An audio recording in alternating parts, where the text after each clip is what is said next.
হ্যাঁ, আসসালামু আলাইকুম কন্টেন্ট ক্রিয়েটর। কি অবস্থা সবাই? কেমন আছেন? তো আপনাদের জন্য কিন্তু একটা ছোট একটা আপডেট নিয়ে আসলাম।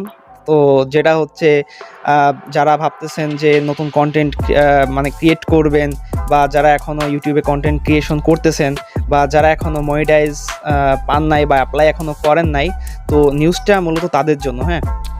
তো ইউটিউব কিন্তু তাদের নতুন একটা আপডেট নিয়ে চলে আসছে এই 2026 সালে। তো যেটা হচ্ছে আম আগে দেখেন আমাদের কিন্তু ৪,০০০ ঘন্টা ওয়াচ টাইম এবং 1K সাবস্ক্রাইবার হলেই আমরা মনিটাইজের জন্য এপ্লাই করতে পারতাম। মানে মনিটাইজের জন্য এপ্লাই করতে পারতাম, হ্যাঁ? বাট এখন কিন্তু আর সেটা হচ্ছে না।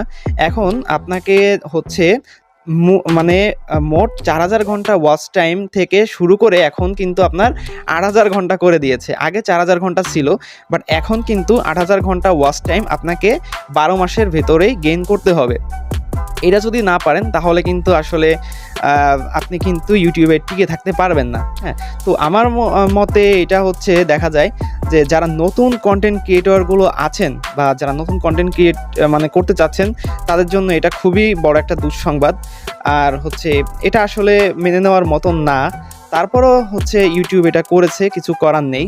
তো যারা হচ্ছে আ মানে কনটেন্ট ক্রিয়েশন করতে চান YouTube এ, তারা কিন্তু অবশ্যই কনটেন্টের উপরে অনেক ফোকাস করে কাজ করবেন। তাছাড়া কিন্তু হচ্ছে আপনারা আ মানে মনিটাইজেশন কিন্তু পাবেন না বা এপ্লাইও করতে পারবেন না।